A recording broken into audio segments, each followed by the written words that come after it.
ഇറാനെ മാത്രമല്ല ലോകത്തെ മുഴുവൻ ഞെട്ടിച്ച വിമാനാപകടത്തിലാണ് ഇറാൻ പ്രസിഡന്റ് ഇബ്രാഹിം റൈസി കൊല്ലപ്പെടുന്നത്. റൈസിക്കൊപ്പം വിദേശകാര്യമന്ത്രിയും കൊല്ലപ്പെടുന്നത് ഇറാൻ രാഷ്ട്രീയത്തിനുണ്ടാക്കുന്ന വിടവ് വലുതാണ്.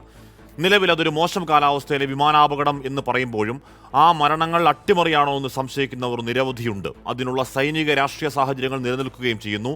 ഇറാൻ പ്രസിഡന്റ് ഇബ്രാഹിം റൈസി വീണതോ വീഴ്ത്തിയതോ? പ്രിയ പ്രേക്ഷകർക്ക് എൻകൗണ്ടറിലേക്ക് സ്വാഗതം.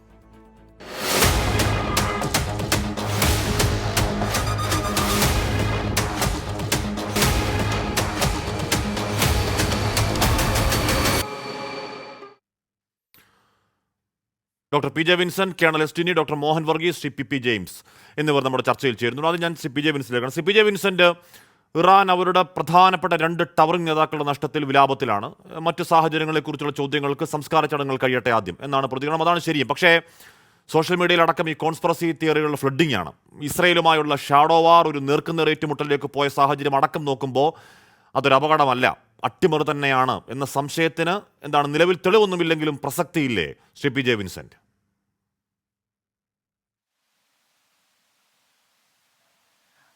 നിലവിലുള്ള തെളിവുകളുടെ അടിസ്ഥാനത്തിൽ അത് ഒരു അട്ടിമറിയാണ് എന്ന് പറയാൻ സാധിക്കില്ല. പക്ഷേ വെസ്റ്റ് ഏഷ്യയിൽ ഇന്ന് നിലനിൽക്കുന്ന രാഷ്ട്രീയ സാഹചര്യം, പ്രത്യേകിച്ച് ഇസ്രായേൽ ഇറാൻ സംഘർഷത്തിൻ്റെ ഒരു പശ്ചാത്തലത്തിൽ അത്തരം ഒരു അട്ടിമറി സാധ്യത നമുക്ക് പൂർണ്ണമായി തള്ളിക്കളയാനും സാധിക്കില്ല. അപ്പോൾ കഴിഞ്ഞ ഏപ്രിൽ 1-ാം തീയതിയാണ് സിറിയയിലെ കോൺസുലേറ്റ് ഇസ്രായേൽ ബോംബിട്ട് തകർത്തത്. 16 പേരാണ് കൊല്ലപ്പെട്ടത്. അതിൽ 8 പേർ ഖുദ്സ് ഫോഴ്സ് എന്ന് പറയുന്ന ഇസ്ലാമിക് റെവല്യൂഷണറി ഗാർഡിയൻ കോർപ്സിൻ്റെ ഒരു വിഭാഗമാണ് ഖുദ്സ് ഫോഴ്സ്. അതിലെ സീനിയർ കമാൻഡർ അടക്കമുള്ള 8 ആളുകളാണ് കൊല ചെയ്യപ്പെട്ടത്. അതിന് പ്രതികാരമായിട്ടാണ് ഇറാൻ കഴിഞ്ഞ ഏപ്രിൽ 13-ന് ഇസ്രായേലിനെ ആക്രമിച്ചത്. അത് ഒരു ഏറെക്കുറെ പ്രതീകാത്മകമായിരുന്നു ആ ആക്രമണമെങ്കിലും അതിന് വലിയ പ്രാധാന്യമുണ്ട്. 1978-ൽ ഈജിപ്തും ഇസ്രായേലും തമ്മിൽ സമാധാന ഉടമ്പടിയിൽ ഒപ്പിട്ടതിന് ശേഷം വെസ്റ്റ് ഏഷ്യയിലെ ഒരു രാജ്യവും ഏതെങ്കിലും ഒരു രാജ്യവുമായി ഇസ്രായേൽ നേരിട്ട് യുദ്ധത്തിൽ ഏർപ്പെടുന്ന ഒരു സാഹചര്യം ഇപ്പോഴാണ് ഉണ്ടായിട്ടുള്ളത്. ഫലസ്തീൻ സംഘർഷം ഏറെക്കുറെ ഫലസ്തീനിയൻ പോരാളികളും ഇസ്രായേലും എന്ന നിലയ്ക്ക് പരിമിതപ്പെട്ടിരുന്നു.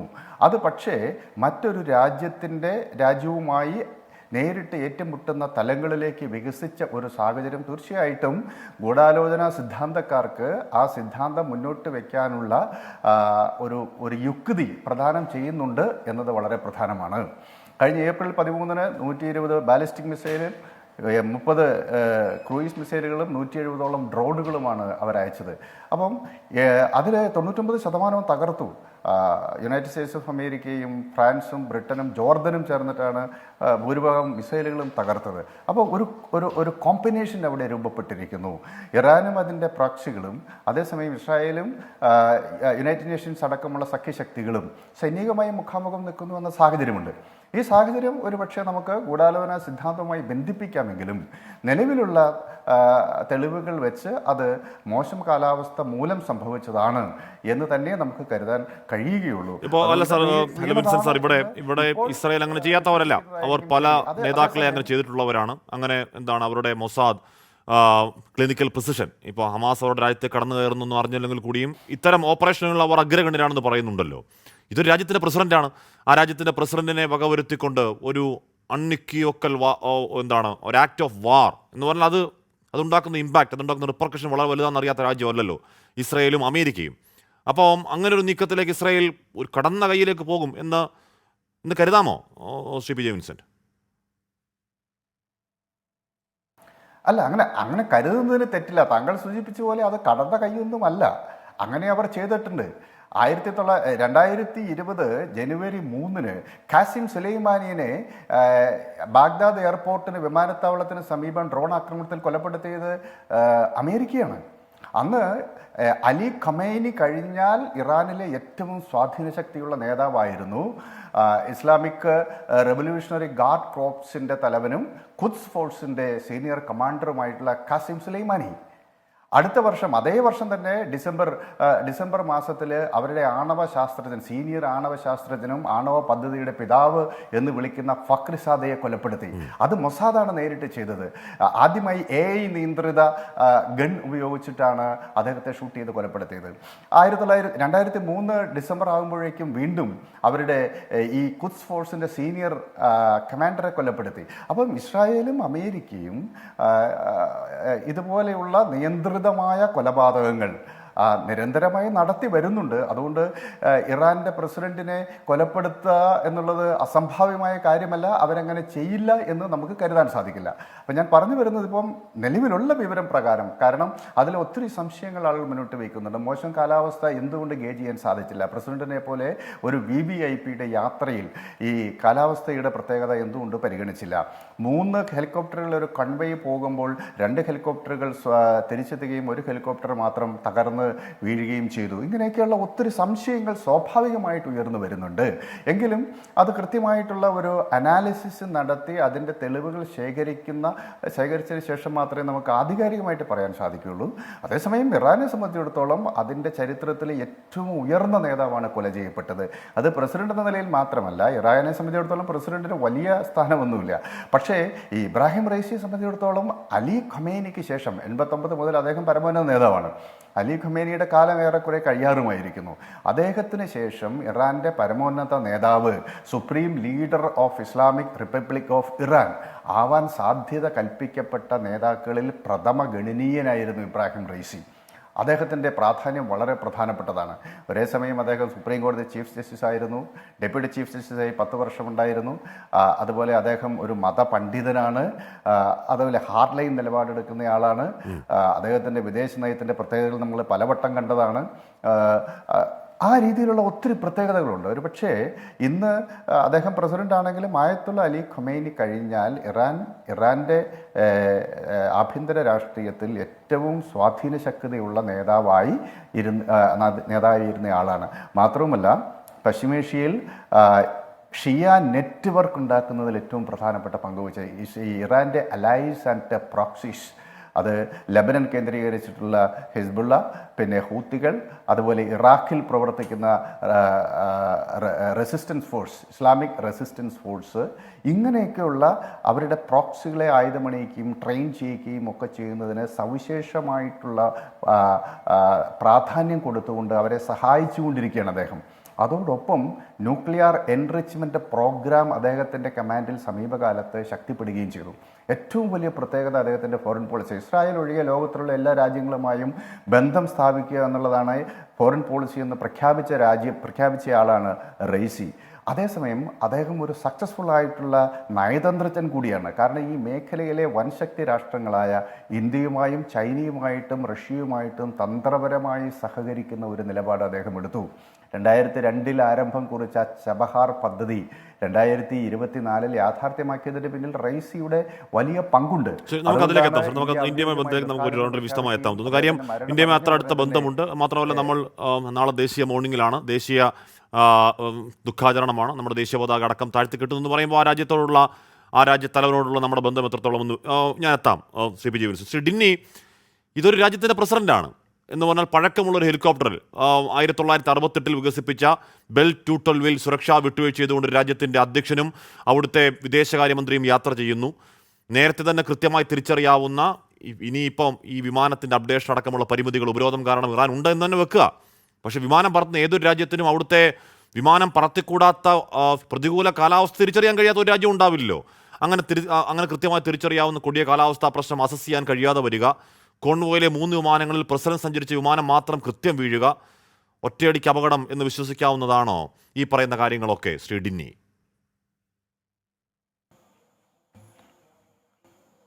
ശ്രീ ഹാഷ്മി, അങ്ങ് പറഞ്ഞ പോലെ ഇതിനകത്ത് ചോദ്യങ്ങൾ ധാരാളമുണ്ട്. കാരണം ബെൽ 212 എന്ന് പറയുന്നത് ഒരു പുതിയ ലേറ്റസ്റ്റ് ആയിട്ടുള്ള ഹെലികോപ്റ്റർ അല്ല. അങ്ങ് പറഞ്ഞ പോലെ 1968 വന്ന് എനിക്കൊന്ന് ലാസ്റ്റ് അതിൻ്റെ ഒരു പ്രൊഡക്റ്റ് അവർ ചെയ്ത് 1998 ആണ്. 98 കഴിഞ്ഞിട്ട് അതിൻ്റെ പ്രൊഡക്ഷൻ പോലും ഇല്ലാത്ത ഒരു ഹെലികോപ്റ്ററാണ്. അത് പ്രസിഡന്റിനെ പോലെയും ഫോറിൻ മിനിസ്റ്ററും ഒരുമിച്ച് യാത്ര ചെയ്യുക എന്ന് പറയുമ്പോൾ തീർച്ചയായിട്ടും അത് വലിയൊരു ഒരു അതിശയം തന്നെയാണ്. പിന്നെ രണ്ടാമത് ഈ ഒരു ഹെലികോപ്റ്ററിന് വലിയ രീതിയിലുള്ള ഈ ചീത്ത കാലാവസ്ഥ അല്ലെങ്കിൽ മോശപ്പെട്ട കാലാവസ്ഥയിലൂടെ പറക്കാനുള്ള ഒരു ശേഷിയും അത്രമാത്രം ഇല്ലാത്തൊരു ഹെലികോപ്റ്ററാണ്. അതായത് ഇപ്പോഴത്തെ വെച്ച് നോക്കുമ്പോൾ, ലേറ്റസ്റ്റ് ആയിട്ട് വെച്ച് നോക്കുമ്പം അത്ര ശേഷി ഇല്ലാത്തൊരു ഹെലികോപ്റ്ററാണ്. അപ്പോൾ അങ്ങനെ ഒരു ചോദ്യം അവിടെ ഉണ്ട്. പക്ഷേ തീർച്ചയായിട്ടും ഈ 3 ഹെലികോപ്റ്റർ പോയി 1 ഹെലികോപ്റ്റർ മാത്രം വീഴുക, അതിനകത്ത് ധാരാളം കേസുകൾ മുമ്പുണ്ട്. അതിനകത്ത് ചിലപ്പോൾ പൈലറ്റിൻ്റെ എറർ ആവാം, അല്ലെങ്കിൽ കാലാവസ്ഥയിൽ ഈ ഓൾട്ടിറ്റ്യൂഡിൻ്റെ ജഡ്ജ്മെൻ്റ് ഒക്കെ തെറ്റാൻ പറ്റുന്ന കാര്യങ്ങളൊക്കെ നടക്കാം. അതൊക്കെ ഒരു ടെക്നിക്കലായിട്ടുള്ള വശവും അല്ലെങ്കിൽ ഹ്യൂമൻ ഇൻഡ്യൂസ്ഡ് ആയിട്ടുള്ള കാര്യമുണ്ട്. പക്ഷേ എന്നാലും നമ്മൾ മനസ്സിലാക്കേണ്ടതെന്ന് വെച്ചാൽ ഈ ഒരു ടൈമാണ്, ഇതിൻ്റെ ഈ ടൈമിങ്ങിൻ്റെ ആണ് ഈ ഒരു ആക്സിഡൻറ്റിന് ഇത്രയും ഒരു പ്രാധാന്യം അല്ലെങ്കിൽ ലോകത്തെല്ലാം ചർച്ചയാവുന്ന വിഷയം എന്ന് വെച്ചാൽ ഈ ടൈമിംഗ് ആണ്. ടൈമിംഗ് എന്ന് പറഞ്ഞു കഴിഞ്ഞാൽ ഇസ്രായേൽ ഹമാസ് ഒരു യുദ്ധം നടക്കുകയാണ്. ഇസ്രായേൽ ഇറാൻ യുദ്ധം അല്ലെങ്കിൽ തന്നെ ഡയറക്റ്റായിട്ട് അറ്റാക്ക് ചെയ്യുന്ന ഒരു രീതിയിലേക്ക് വരെ നമ്മൾ കണ്ടു.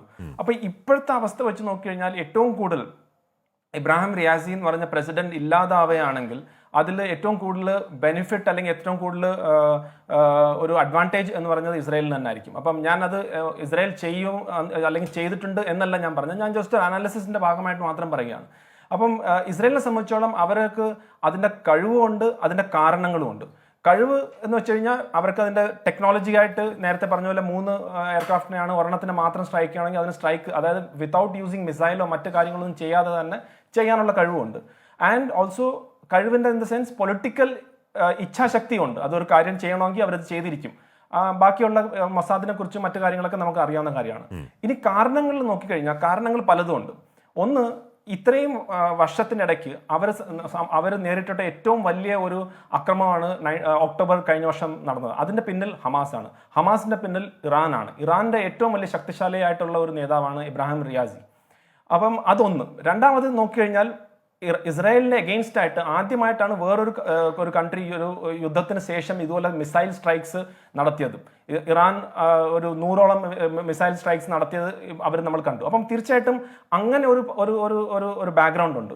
മൂന്നാമതായിട്ട് കാരണം ന്യൂക്ലിയർ ബോംബ്, നേരത്തെ ശ്രീ PJ വിൻസെന്റ് പറഞ്ഞ പോലെ ഒരു അറ്റോമിക് ബോംബ് ഉണ്ടാക്കണമെന്നുള്ള വളരെ വ്യക്തമായിട്ടുള്ള ഒരു പോളിസി ഫോളോ ചെയ്യുന്ന ഒരാളായിരുന്നു ഇബ്രാഹിം റിയാസി.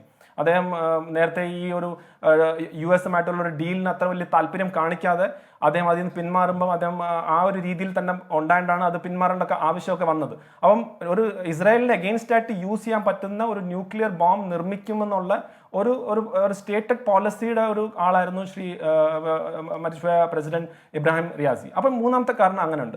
നാലാമത്തെ കാരണം അടുത്ത സുപ്രീം ലീഡറായിട്ട് വരാനുള്ള 2 പേരിലെ ചർച്ചകളിൽ ഒരാൾ ഇബ്രാഹിം റിയാസി ആയിരുന്നു. രണ്ടാമത്തത് ഇപ്പോഴത്തെ അയത്തുള്ള അലി ഖമേനിയുടെ മകന്റെ പേരും കൂടെ ഉണ്ടായിരുന്നു. അപ്പോൾ ഈ 2 പേരിലും ഏറ്റവും കൂടുതൽ ചാൻസ് ഉള്ളത് ഇബ്രാഹിം റിയാസിയാണ്. അദ്ദേഹത്തിന് 63 വയസ്സേ ഉള്ളൂ. അപ്പം 63 വയസ്സെന്ന് പറഞ്ഞാൽ അറ്റ്ലീസ്റ്റ് അടുത്ത ഒരു 20-25 വർഷം അദ്ദേഹത്തിന് ഇറാന്റെ പോളിസീസിനെ നല്ല രീതിയിൽ സ്വാധീനിക്കാൻ പറ്റും. അപ്പം അങ്ങനെയുള്ള ഒരു വളരെ ഇൻഫ്ലുവൻഷ്യൽ ആയിട്ടുള്ള ഒരു പൊസിഷനിലേക്ക് അദ്ദേഹം പോകാൻ വേണ്ടി എല്ലാ രീതിയിലും അദ്ദേഹം ചെയ്തു കഴിഞ്ഞിരുന്നു. അപ്പം ആ ഒരു പവർഫുൾ പൊസിഷനിലേക്ക് വന്നാൽ ഇതിലും അപ്പുറത്തിൻ്റെക്കുള്ള പവറിൽ അദ്ദേഹം മാറും എന്നുള്ളൊരു ഭയം. അഞ്ചാമതായിട്ടുള്ള റീസൺ എന്ന് പറഞ്ഞു കഴിഞ്ഞാൽ ഇറാന്റെ ഉള്ളിൽ ധാരാളം പ്രശ്നം നടക്കുന്ന ഒരു ടൈമാണ് ഇപ്പം. അപ്പം അതിനെ ഒന്ന് ആളിക്കത്തിക്കാൻ പറ്റുന്ന ഒരു അവസ്ഥയാണ് ഇപ്പം. കാരണം ഇറാന്റെ പ്രശ്നങ്ങൾ വിട്ട് പുറത്തെ ആളുകളെ പുറത്ത് അത് സമുദ്രം ആയാലും ശരി, നെയ്ബറിംഗ് കൺട്രീസ് ആയാലും ശരി, ഇസ്രായേൽ ആയാലും ശരി, US-ന്റെ ബേസസ് ആയാലും ശരി, അവിടെയൊക്കെ അറ്റാക്ക് നടത്തിക്കൊണ്ടിരിക്കുമ്പം ഇപ്പം ഒരു പൊളിറ്റിക്കൽ വാക്യൂം, ഒരു ടെർമോയിൽ ഇറാന്റെ ഉള്ളിലുണ്ട്. കാരണം നേരത്തെ സൂചിപ്പിച്ച പോലെ IRGC എന്ന് പറയുന്ന ഒരു മിലിറ്ററി ഫോഴ്സ് ഉണ്ട്. ആ IRGC ആണ് ഇതിന്റെ ബാക്കിലുള്ള ഏറ്റവും പവർഫുൾ ആയിട്ടുള്ള ഒരു എൻറ്റിറ്റി. കാരണം ഓൾമോസ്റ്റ് 40% ഇറാന്റെ എക്കോണമി കൺട്രോൾ ചെയ്യുന്ന IRGC ആണ്. അവിടുത്തെ പൊളിറ്റിക്സ് കൺട്രോൾ ചെയ്യുന്ന IRGC ആണ്. എല്ലാ സോഷ്യൽ ഫാബ്രിക് കൺട്രോൾ ചെയ്യുന്ന IRGC ആണ്. അപ്പൊ IRGC നമുക്കറിയാം കഴിഞ്ഞ 2022 ഈ ഹിജാബ് ബാൻഡ് ഒക്കെ ഉള്ള കേസിൽ ഒരു ആമിനി എന്ന് പറഞ്ഞുള്ള ഒരു പെൺകുട്ടി എന്താ പറഞ്ഞ മോറൽ പോലീസിങ്ങിന്റെ ഭാഗമായിട്ട് മരണപ്പെട്ടു. അത് കഴിഞ്ഞിട്ട് ധാരാളം പ്രൊട്ടസ്റ്റ് നടന്നു. അപ്പോൾ ഇറാന്റെ ഉള്ളിൽ ഒരു പ്രശ്നമുണ്ട്. അപ്പോൾ ആ പ്രശ്നം ഈ ഒരു ഒരു ഒരു വാക്യൂമിലേക്ക്, ഒരു പൊളിറ്റിക്കൽ വാക്യൂം കൂടെ സൃഷ്ടിച്ചു കഴിഞ്ഞാൽ അതിനെ ഒന്ന് അവർക്ക് ഈ ഇറാൻ കുറച്ചു നേരത്തേക്ക് അടങ്ങിയിരിക്കണം എന്ന് താല്പര്യപ്പെടുന്ന ശക്തികളെല്ലാം അങ്ങനെ ആഗ്രഹിക്കാം. അപ്പൊ ഇങ്ങനെയെല്ലാം പല റീസൺസ്, പല പോസിബിലിറ്റിയാണ്, പല പോസിബിലിറ്റികൾ പറയുകയാണ്. അപ്പോൾ പക്ഷേ ഇത്തരത്തിൽ ഏതെങ്കിലും സബോട്ടാജിൻ്റെതായിട്ടുള്ള ഒരു തെളിവ് പുറത്തേക്ക് വരുന്നില്ല. അത് ഇറാൻ പറയുന്നുണ്ട്, ദിവസങ്ങൾ കഴിയട്ടെ, ഞങ്ങൾ അന്വേഷിച്ച് പറയാമെന്ന് പറയുന്നു. ഞാൻ എത്താം ശ്രീ ഡോക്ടർ മോഹൻ വർഗീസ്. ഇവിടെ അമേരിക്കയുടെ അടക്കം അങ്ങേയറ്റം വരിഞ്ഞു മുറുക്കിയ വർഷങ്ങൾ നീണ്ട പ്രതിരോധത്തിലും അത്ര കണ്ട് ബാധിക്കാത്ത രാജ്യമാണ്. സൈനികമായി, രാഷ്ട്രീയമായി ലോകത്തിൻ്റെ ശാക്തിക ചേരികളിൽ എന്ന് പറഞ്ഞാൽ വോക്കലായി നിൽക്കുന്ന ഒരു രാഷ്ട്രമാണല്ലോ. അത് ഈ പറയുന്ന രാഷ്ട്രീയ ചർച്ചകളിലൊക്കെ ഇറാൻ എന്ന് പറയുന്ന ഉപരോധങ്ങളാൽ വലിഞ്ഞു മുറുക്കിയ രാജ്യം അതിൻ്റെ ശബ്ദം കേൾപ്പിച്ചുകൊണ്ടിരിക്കുന്ന രാജ്യമാണ്. ആണവ സമ്പുഷ്ടീകരണം എന്താണ്, വെപ്പൺസ് ഗ്രേഡ് യുറേനിയം എന്ന നിർണായക മൈൽ സ്റ്റോണിലേക്ക് എത്താൻ പോകുന്നു എന്ന് കേൾക്കുന്നുണ്ട്. അപ്പോൾ ആ കരുത്ത് ചോർത്തിക്കളയണം എന്നാഗ്രഹിക്കുന്ന ശത്രു രാജ്യങ്ങൾക്ക് ഈ അപകടത്തിൽ പങ്കില്ല എന്ന് റൂൾ ഔട്ട് ചെയ്യാനായോ ഡോക്ടർ മോഹൻ വർഗീസ്? ഹാഷ്മി, ഇറാനെ സംബന്ധിച്ചിടത്തോളം മധ്യ പൗരസ്ത്യ പ്രദേശത്തെ ശാസ്ത്രീയ സമവാക്യങ്ങളിൽ ഒരു പ്രധാന സ്ഥാനമുണ്ട് ഇറാന്. ഇറാനെ മാറ്റി നിർത്തിക്കൊണ്ട് പശ്ചിമേഷ്യയുടെ സമവാക്യങ്ങളാകട്ടെ, മധ്യേഷ്യയിലെ സമവാക്യങ്ങളാകട്ടെ നമുക്ക് ചർച്ച ചെയ്യാനാവില്ല. അതുകൊണ്ട് അമേരിക്കൻ സ്കീം ഓഫ് തിങ്സിലും മധ്യേഷ്യയുടെയും പശ്ചിമേഷ്യയുടെയും മൊത്തമായ ഒരു സമഗ്രമായ സുരക്ഷാ സ്കീമിൽ വളരെ വലിയൊരു സ്ഥാനമാണ് ഇറാൻ എന്ന രാജ്യം വഹിക്കുന്നത്. ഇവിടെ നോക്കൂ ശ്രീ ഹാഷ്മി, ഇറാനും സൗദിയും തമ്മിൽ എക്കാലത്തും മൂപ്പിളമ തർക്കമുണ്ടായിരുന്നു ഇസ്ലാമിക ലോകത്ത്. ഒരു കണക്കിൽ പറഞ്ഞാൽ ഇറാൻ എന്ന ഷിയ രാജ്യവും സൗദി അറേബ്യ എന്ന സുന്നി ഭൂരിപക്ഷ രാജ്യവും തമ്മിൽ ഈ അറബി മധ്യപൗരസ്ത്യ പ്രദേശത്തെ ഒരു വലിയ ചക്കളത്തി പോരാട്ടം നടക്കുകയായിരുന്നു. അത് ഏതാണ്ട് ശാന്തമായ ഒരു പരിസമാപ്തിയിലേക്ക് എത്തുന്ന ഒരു സമയത്താണ്, പ്രത്യേകിച്ചും ചൈനയുടെ കൂടി പ്രത്യേക താല്പര്യപ്രകാരം സൗദി അറേബ്യയും ഇറാനും ഒരിക്കലും ഒരുമിച്ച് വരില്ല എന്ന് കരുതിയ ഈ രണ്ട് രാജ്യങ്ങൾ ഒരുമിച്ച് വരുന്ന സംസാരിക്കുന്ന ഒരു ടേംസിലായി പരസ്പരം സൗഹൃദ സന്ദർശനങ്ങളുമായി.